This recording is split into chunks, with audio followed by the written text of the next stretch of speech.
नमस्कार दोस्तों, मैं हूं आपका दोस्त अंकित और आपका स्वागत है मेरे चैनल पे। तो फिर से हाजिर हूं आपके सामने। पॉलिटिकल साइंस का पहला लेक्चर हमने किया था, इसमें हमने रेगुलेटिंग एक्ट को समझा। 1773 से लेकर 1858 तक किस प्रकार से एक्ट्स बनते गए, वो एक्ट को हमको समझना है। तो पहला एक्ट के बाद दूसरा जो महत्वपूर्ण एक्ट आया था वो था 1784 का पिट्स इंडिया एक्ट। और पिट्स इंडिया एक्ट के बाद ब्रिटिश गवर्नमेंट ने भारत के कंपनी के प्रशासन को किस प्रकार से धीरे धीरे अपने हाथों में लिया, उसके लिए उन्होंने चार्टर एक्ट लाते गए। 20-20 सालों के बाद वो 4 चार्टर एक्ट जो 1793, 1813, 1833 और 1853 में आए, इन सबको हम बारी बारी से समझेंगे। तो सबसे पहला जो एक्ट देखेंगे वो देखेंगे 1784 का पिट्स इंडिया एक्ट। दोस्तों 1773 का रेगुलेटिंग एक्ट बनने के बाद ब्रिटिश गवर्नमेंट को भारतीय ईस्ट इंडिया कंपनी पे अपने प्रशासन को, अपने नियंत्रण को और अधिक मजबूत करना था। इसलिए 1784 में वो एक नया एक्ट लेके आई, जिस एक्ट का नाम है पिट्स इंडिया एक्ट। उस समय जो ब्रिटिश के प्राइम मिनिस्टर थे मिस्टर विलियम पिट, है ना, विलियम पिट, इनके नाम पर ही इसको नाम दिया गया है पिट्स इंडिया एक्ट, है ना। तो इस एक्ट द्वारा कंपनी के जो कारोबार था, मतलब राजनीतिक कार्य और प्रशासनिक कार्य, है ना, राजनीतिक कार्य और वाणिज्यिक कार्य, मतलब व्यापार करने ईस्ट इंडिया कंपनी आई थी, लेकिन धीरे धीरे उसने अपने यहाँ पर राज करना शुरू कर दी। मतलब उसके पास एक राजनीतिक कार्य भी आ चुके थे। तो कंपनी के राजनीतिक कार्य और वाणिज्यिक कार्यों को अलग करने का प्रयास इस एक्ट में किया गया, जिसके द्वारा ब्रिटिश सरकार ने अपने नियंत्रण को और ज्यादा मजबूत बना लिया ईस्ट इंडिया कंपनी पे। तो राजनीतिक और वाणिज्यिक इस प्रकार के 2 नियंत्रण स्थापित किए गए, जिसमें से जो वाणिज्यिक नियंत्रण था, जो 1773 में कोर्ट ऑफ डायरेक्टर्स जो बने थे, कोर्ट ऑफ डायरेक्टर्स के तरफ जो कार्य था, कौन सा कार्य था, वाणिज्यिक देखरेख का, वो जैसा का वैसा रहने दिया गया। हम कोर्ट ऑफ डायरेक्टर्स को निदेशक मंडल भी कहते हैं। और एक जो कार्य था राजनीतिक कार्य, उसके लिए एक नए बोर्ड का गठन किया गया। यहां ध्यान रखिएगा, 1784 में एक नए बोर्ड का गठन किया गया। उस बोर्ड को कहते हैं नियंत्रण बोर्ड। दूसरी भाषा में यानी इंग्लिश में कहेंगे तो बोर्ड ऑफ कंट्रोल की स्थापना की गई। और वो बोर्ड ऑफ कंट्रोल की तरफ 3 चीजें, नागरिक, सैन्य सरकार और राजस्व, इनका नियंत्रण और निरीक्षण की जिम्मेदारी दे दी गई। किसको? बोर्ड ऑफ कंट्रोल को। अब 2 भाग हो गए, एक हो गया director of court of directors and board of control. इसका मतलब भारत में द्वैध शासन की शुरुआत उन्होंने 1784 के एक्ट से की, ऐसा कहा जा सकता है। बहुत बार परीक्षा में पूछ लिया गया कि द्वैध शासन की शुरुआत या 1784 के इसमें क्या विशेषता है। तो ये मुख्य विशेषता हमेशा ध्यान रखिएगा कि एक नए बोर्ड की स्थापना की गई, जिसको बोर्ड ऑफ कंट्रोल कहा गया। और ये बोर्ड ऑफ कंट्रोल की तरफ नागरिक, सैन्य सरकार और राजस्व को नियंत्रित करने की, निरीक्षण करने की शक्ति दे दी गई, है ना। दूसरा, ये जो था एक्ट जो था, ये 2 बातों से अलग था। 2 बातों से एक नयापन इसमें देखने को मिलता है। वो एक कि पहली बार ईस्ट इंडिया कंपनी का जो क्षेत्र था, उस क्षेत्र को ब्रिटिश आधिपत्य का क्षेत्र कहा गया। ब्रिटिश आधिपत्य का क्षेत्र कहा गया। क्या कहा गया? ब्रिटिश आधिपत्य का क्षेत्र कहा गया। दूसरा, कंपनी के कार्य एवं इसके प्रशासन का पूर्ण नियंत्रण, कंपनी के कार्य एवं इसके प्रशासन का पूर्ण नियंत्रण बोर्ड ऑफ कंट्रोल के हाथों में दे दिया गया, है ना। इसका मतलब यह कि पिट्स इंडिया एक्ट से ब्रिटिश सरकार का जो नियंत्रण है ईस्ट इंडिया कंपनी पे, वो क्या हो गया? बढ़ गया, है ना। ये इस बात को ध्यान रखना है यहां पर हमें, ठीक है। तीसरा, कुछ और बातें जो पिट्स इंडिया एक्ट में हमें देखने को मिलती है। तो जो प्रशासन के लिए गवर्नर जनरल की जो परिषद थी, है ना, उसमें 3 सदस्यीय परिषद का निर्माण किया गया, है ना। गवर्नर जनरल के लिए परिषद बना गई जिसमें 3 सदस्य होते थे, है ना। दूसरा, जो प्रांतों के गवर्नर की परिषद थी, उसके जो सदस्य संख्या जो पहले 4 हुआ करती थी, उसको घटाकर 3 कर दिया गया। प्रांतों के गवर्नर की, जो प्रांतों के जो गवर्नर हुआ थे, उनकी जो परिषद थी, उसके सदस्य संख्या को 4 से घटाकर कितना कर दिया गया? 3 कर दिया गया। तीसरा, गवर्नर जनरल की नियुक्ति का जो अधिकार है, गवर्नर जनरल की नियुक्ति का जो अधिकार है, वो कंपनी के डायरेक्टर्स को दे दिया गया। किसको दे दिया गया? कंपनी के डायरेक्टर्स को दे दिया गया। इस प्रकार दोस्तों 1784 का पिट्स इंडिया एक्ट इसलिए महत्वपूर्ण है कि बोर्ड ऑफ कंट्रोल की निर्मित हुई और बोर्ड ऑफ कंट्रोल की तरफ कंपनी के राजनीतिक अधिकारों को दे दिया गया। इस बात को आप अपने दिमाग में बैठा लें, ठीक है। उसके बाद ब्रिटिश गवर्नमेंट ने कंटिन्यू 4 एक्ट पास किए 20-20 साल के बाद। हम वो चारों एक्ट, जिनको हम चार्टर एक्ट कहते हैं, उनके बारे में जानकारी लेंगे। तो पहला चार्टर एक्ट जो आया वो 1793 में आया। कब आया? 1793 में आया। 1794 में, है ना। तो इसमें जो कुछ प्रावधान है वो देख लेते हैं फटाफट, है ना। तो पहला प्रावधान, कंपनी का व्यापारिक अधिकार 20 वर्षों तक के लिए बढ़ा दिया गया। कंपनी के जो व्यापार, कंपनी तो व्यापार करने ही आई थी, लेकिन वो राजनीति भी करने लगी, मतलब देश पे कब्जा कर लिया। तो कंपनी के जो अधिकार थे व्यापार करने के, राजनीति तो कर ही रही है तो व्यापार करने के अधिकार दे या ना दे, ये बहुत ब्रिटेन में बहुत उसके ऊपर उथल पुथल चालू थी। लेकिन कंपनी के जो व्यापारिक अधिकार है उनको 20 सालों तक के लिए बढ़ा दिया गया। कितने सालों तक के लिए बढ़ा दिया गया? 20 सालों तक के लिए बढ़ा दिया गया। ठीक है, जो मुख्य सेनापति होता था वो परिषद का, गवर्नर जनरल की परिषद का पदसिद्ध सदस्य होता था। लेकिन इस एक्ट में यह कर दिया गया कि अगर उसकी नियुक्ति डायरेक्टरों ने ही की है तो ही वो परिषद का सदस्य रहेगा, है ना। जो हम बोल रहे पदसिद्ध सदस्य जो बोल रहे हो तभी रहेगा जब उसकी नियुक्ति किसने की है? डायरेक्टर ने की है तब। ठीक है, तीसरा एक बहुत इंपॉर्टेंट भाई 1793 के एक्ट में जो हमें पढ़ना चाहिए, समझना चाहिए, वो ये था कि नियंत्रण बोर्ड के कर्मचारियों का वेतन भारतीय राजस्व से दिया जाएगा। बहुत इंपॉर्टेंट पॉइंट है दोस्तों कि 1793 में यह प्रावधान किया गया कि नियंत्रण बोर्ड जो था, बोर्ड ऑफ कंट्रोल के जो कर्मचारी थे, सदस्य थे, उनका जो पेमेंट है, इनका जो वेतन है वो कहां से दिया जाएगा? तो भारतीय राजस्व से दिया जाएगा। ये व्यवस्था 1919 तक जैसी की वैसी बरकरार रही, है ना। लूटा है भारत को और कुछ नहीं किया है ना। अब उनके जो कंपनी वहां बैठ, जो सदस्य मंडल वहां बैठ के काम कर रहा है उसका भी पेमेंट कौन करेगा? तो भारतीय राजस्व करेगा। इस प्रकार से उन्होंने हमको लूटा। चलो ठीक है, उसके बाद 20 साल बाद ब्रिटिश गवर्नमेंट ने फिर एक एक्ट लाया। देखिए, ब्रिटिश गवर्नमेंट धीरे धीरे कंपनी के प्रशासन को, मैंने राजनीतिक प्रशासन को अपने हाथ में लेना चाहती थी, क्योंकि बहुत बड़ा भारत जैसा सोने की चिड़िया उन्हें मिल चुकी थी। और ब्रिटिश सरकार यानी ब्रिटिश भारत देश, इंग्लैंड, कहीं से भी ये छोड़ना नहीं चाहता था मौके को कि भारत को किस प्रकार लूटा जाए। तो 1813 में उन्होंने फिर से एक एक्ट लाया जिसको 1813 का चार्टर एक्ट कहते हैं।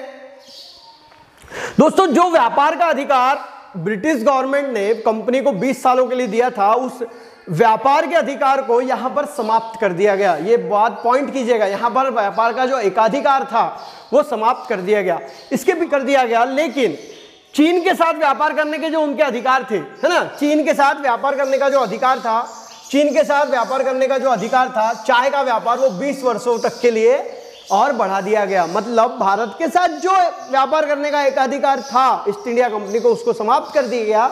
लेकिन चीन के साथ और आने वाले 20 सालों तक व्यापार करने के अधिकार को बरकरार रखा गया। ठीक है, तीसरा, उसके बाद भारत में बिशप और 3 छोटे पादरियों की नियुक्ति की गई। बिशप और 3 छोटे पादरियों की नियुक्ति की गई, किसके द्वारा? ब्रिटिश सरकार द्वारा। उनका काम था भारत में जो ब्रिटिश कर्मचारी थे उनके हितों को देखना, उनके हितों को समझना, उनके हितों को समझकर उनके लिए काम करना। इस प्रकार से उन्होंने बिशप और 3 छोटे पादरियों की नियुक्ति भारत में की। ठीक है, उसके बाद कर्मचारियों के प्रशिक्षण की व्यवस्था की गई। सैनिक और असैनिक जो कार्य होते थे ब्रिटिश गवर्नमेंट के, है ना, ईस्ट इंडिया कंपनी के, उनके कर्मचारी जो थे उनके लिए सैनिक और असैनिक कर्मचारी, उनके प्रशिक्षण की व्यवस्था की गई 1813 के चार्टर एक्ट में। और 1813 के चार्टर एक्ट में एक बहुत महत्वपूर्ण प्रावधान किया गया, वो ये था कि 1 लाख रुपए का आवंटन किया गया हर साल के लिए, जो भारत में साहित्यिक और शैक्षणिक विकास के काम आएगा। समझ रहे हैं, ये बहुत अच्छा प्रावधान था 1813 के चार्टर एक्ट में कि 1 लाख रुपए का प्रावधान किया गया दोस्तों। लेकिन उसका उपयोग नहीं हो सका जैसा होना चाहिए था, और प्रावधान भी अच्छे से नहीं किया गया था, मतलब दिया नहीं गया फंड। प्रावधान तो हमारी गवर्नमेंट भी बहुत सारे करती है, लेकिन फंड नहीं दिया जाता। उसी प्रकार ब्रिटिश गवर्नमेंट कोई अलग नहीं थी, उन्होंने भी 1 लाख रुपए का प्रावधान किया, लेकिन वो किस प्रकार से यूज हुआ उसका साहित्यिक रूप से हमको आगे बढ़ाने में उतना कोई हाथभार लगा नहीं। ठीक है, लेकिन एक अच्छी पहल उन्होंने 1813 के एक्ट में की थी। ठीक है, तो 1813 के एक्ट में 2 चीजें इंपॉर्टेंट याद रखिएगा, एक 1 लाख रुपए का प्रावधान और एक व्यापार का जो एकाधिकार था वो खत्म कर दिया गया, लेकिन चीन का छोड़ दिया गया ना। चीन के साथ 20 साल तक आने वाले समय में कंपनी व्यापार कर सकती थी। कौन सी कंपनी? East India company. उसके बाद का जो एक्ट है वो है 1833 का चार्टर एक्ट। 1833 का चार्टर एक्ट, ये भी बहुत महत्वपूर्ण एक्ट है। इसमें भी कुछ चीजें हमको पढ़ना पड़ता है जो एग्जाम में पूछी जाती है ना 1833 के चार्टर एक्ट के द्वारा। तो अभी तक जो था वो बंगाल का गवर्नर जनरल, है ना, हम बोल रहे हैं जैसे पहले हम देखे रॉबर्ट क्लाइव गवर्नर थे, फिर बंगाल का गवर्नर जनरल 1773 के रेगुलेटिंग एक्ट में बना दिया गया उनको। अब वो बंगाल का गवर्नर जनरल को उठाकर भारत का गवर्नर जनरल बना दिया गया। क्या नाम दिया गया? गवर्नर जनरल को भारत का गवर्नर जनरल बना दिया गया। और ऐसे भारत के पहले गवर्नर जनरल कौन थे? Lord William Bentinck. ध्यान रखिएगा, लॉर्ड विलियम बेंटिंक, कंफ्यूज होने वाला कोई वो नहीं है ना। लॉर्ड विलियम बेंटिंक है भारत के पहले गवर्नर जनरल बने, है ना। दूसरा, एक विधि सदस्य दिया गया। जो हमारी परिषद थी गवर्नर की, जो 4 सदस्यीय परिषद थी, उस परिषद में एक विधि सदस्य नियुक्त किया गया, है ना, और विधि आयोग बनाया गया। भारत के न्यायपालिका को, भारत की न्याय व्यवस्था को सुधारने के लिए एक विधि आयोग भी बनाया गया। क्या बनाया गया? विधि आयोग बनाया गया। देखिए दोस्तों 1833 में थे वहां ब्रिटेन में तो बहुत उथल चालू थी कि ईस्ट इंडिया कंपनी के जो व्यापारिक अधिकार है उनको छीन लिया जाए, ईस्ट इंडिया कंपनी को प्रशासनिक अधिकार दे दिए जाए, लेकिन फिर भी ब्रिटिश गवर्नमेंट धीरे धीरे इन सब चीजों को करते चली गई। तो 1833 के एक्ट में बंगाल के गवर्नर जनरल को भारत का गवर्नर जनरल बना दिया गया। अब वो भारत का गवर्नर जनरल बन चुका था, ठीक है। दूसरी बात, अभी तक जो कानून बन रहे थे, वो कानून को नियामक कानून कहा जाता था। कौन से कानून कहा जाता था?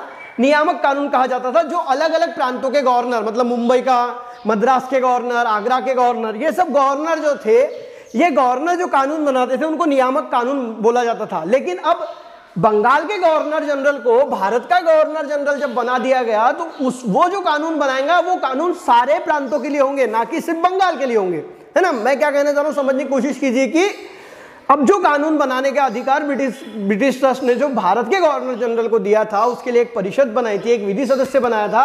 अब वो जो कानून बनाएगा वो कानून सारे भारत के लिए होंगे, ना कि सिर्फ बंगाल के लिए होंगे, और इसीलिए उनको नाम दे दिया गया अधिनियम, एक्ट बन गया। वो क्या बन गए? एक्ट बन गए, ठीक है। मतलब एक प्रशासनिक निकाय के रूप में इनको काम करना था, है ना। एक प्रशासनिक निकाय के रूप में ईस्ट इंडिया कंपनी को काम करना था। ईस्ट इंडिया कंपनी की वो कमेटी, यानी गवर्नर जनरल की जो परिषद थी, है ना। उसके बाद 1833 के ही एक्ट में सिविल सेवा परीक्षाओं को खुली प्रतियोगिता के द्वारा भरने का प्रावधान किया गया था, लेकिन डायरेक्टरों के विरोध के कारण इस प्रावधान को 1833 के एक्ट में शामिल नहीं किया गया। सिविल सेवकों का चयन एग्जाम के द्वारा, प्रतियोगिता परीक्षा के द्वारा, खुली प्रतियोगिता परीक्षा के द्वारा, इसका विरोध किया डायरेक्टरों ने और इस प्रावधान को यहां से कट कर दिया गया, है ना। उसके बाद उन्होंने बोला कि दास प्रथा, है ना, मतलब ब्रिटिश गवर्नमेंट ने कार्यकारी परिषद को या उस एक्ट के द्वारा ये बोला कि दास प्रथा को खत्म किया जाए। भारत में दास प्रथा थी, लोगों को दास बना लिया जाता था, लोगों की खरीद फरोख्त होती थी, पूरे दुनिया में होती थी, तो भारत उससे छूटा थोड़ी था। तो भारत में जो दास प्रथा थी उसको बंद करो, उसको खत्म करो, इसके लिए कानून बनाओ, इस प्रकार का प्रावधान किया गया 1833 के चार्टर एक्ट में, ठीक है। देखिए दोस्तों, हम आगे में इसमें और हमें पढ़ना है, जैसे हम हिस्ट्री पढ़ते हैं तो एजुकेशन 1833 में एक एजुकेशन आयोग बना, और बहुत सारी चीजें जो हम आने वाले समय में पढ़ते जाएंगे जब हम हिस्ट्री पढ़ेंगे तब, ठीक है। 1853 का चार्टर एक्ट, ठीक है।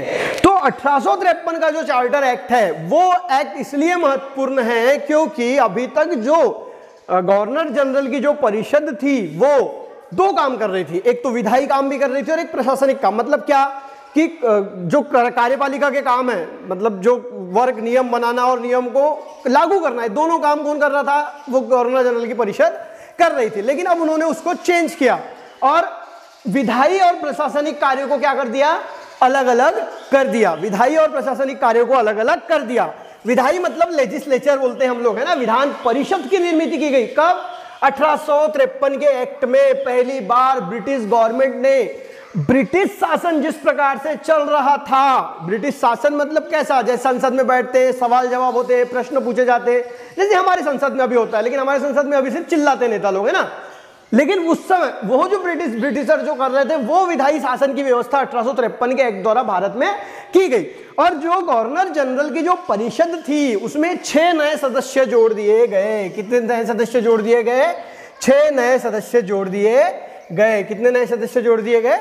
6 नए सदस्य जोड़ दिए गए। वो 6 नए सदस्य को मिलाकर हमारी सदस्य संख्या कितनी हो गई? 12। कितनी हो गई?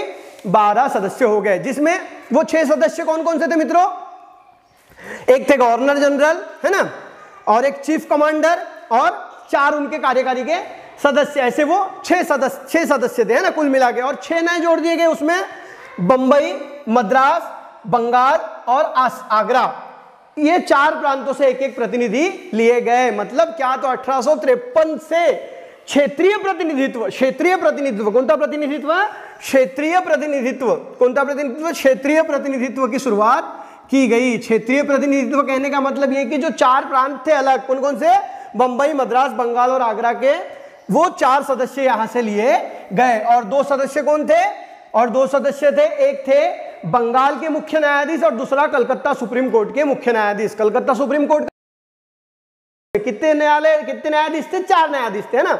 इस प्रकार से एक परिषद का निर्माण किया गया, जिस परिषद को गवर्नर जनरल की केंद्रीय परिषद भी कह सकते हैं और एक संसद की तरह वह कार्य करने लगी। गवर्नर जनरल की इस परिषद को प्रश्न पूछने का अधिकार था कार्यकारी परिषद को, लेकिन वीटो करने का अधिकार नहीं था, और गवर्नर जनरल को जो भी निर्णय लेना था वो उन्हीं के द्वारा उस परिषद में लेना होता था।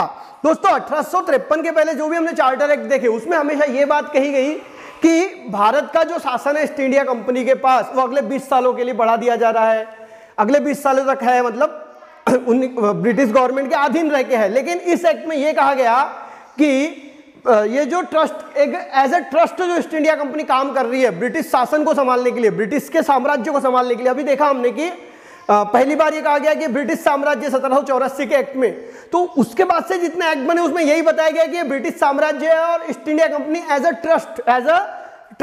अ ट्रस्ट काम कर रही है, एज अ ट्रस्ट काम कर रही है। लेकिन हर एक्ट में बताया गया कि 20 सालों के लिए, आगे आने वाले 20 सालों के लिए एज अ ट्रस्ट काम करती रहेंगी। लेकिन 1853 के एक्ट में 1853 के एक्ट में यह बात बताई नहीं गई कि ईस्ट इंडिया कंपनी ब्रिटिश सरकार के साम्राज्य की एज अ ट्रस्ट कितने दिनों तक काम करते रहेंगी। इसका मतलब यह था कि अब ज्यादा दिन तक ईस्ट इंडिया कंपनी ब्रिटिश सरकार की ट्रस्ट बन के काम नहीं करेंगी, तो ब्रिटिश सरकार भारत का प्रशासन सीधा अपने हाथों में कभी भी ले सकता है, और इसकी फलश्रुति हमें 1858 के एक्ट में देखने को मिलती है, जिसको हम रानी का कायदा भी बोलते हैं, है ना।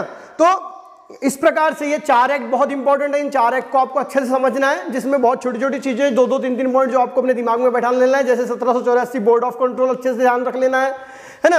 1793 में 3 बातें देखी हमने कि 20 साल के लिए उनका व्यापार अधिकार बढ़ा दिया गया, कर्मचारियों के वेतन की बात देख ली, है ना। उसके बाद 1813 में देखा कि व्यापार एकाधिकार समाप्त कर दिया गया, लेकिन चीन के साथ चालू रहने दिया गया। 1 लाख रुपए का प्रावधान कर दिया गया, है ना, साहित्य और शिक्षा के लिए। 1833 को देख लिया हमने, किस प्रकार से इसको देख लिया हमने कि किस प्रकार से विधि सदस्य बोलो या फिर उसके बाद दास प्रथा को खत्म करने के लिए कार्य किया जाए। प्रतियोगिता परीक्षा की बात की गई, लेकिन उसको कैंसिल कर दिया गया। बंगाल के गवर्नर जनरल को भारत का गवर्नर जनरल बना दिया गया, है ना। इस प्रकार से हमने चारों एक्ट और पिट्स इंडिया एक्ट को यहाँ पर समाप्त किया। आने वाले समय में हम 1858 का एक्ट देखेंगे और 1861 का एक्ट देखेंगे। धन्यवाद।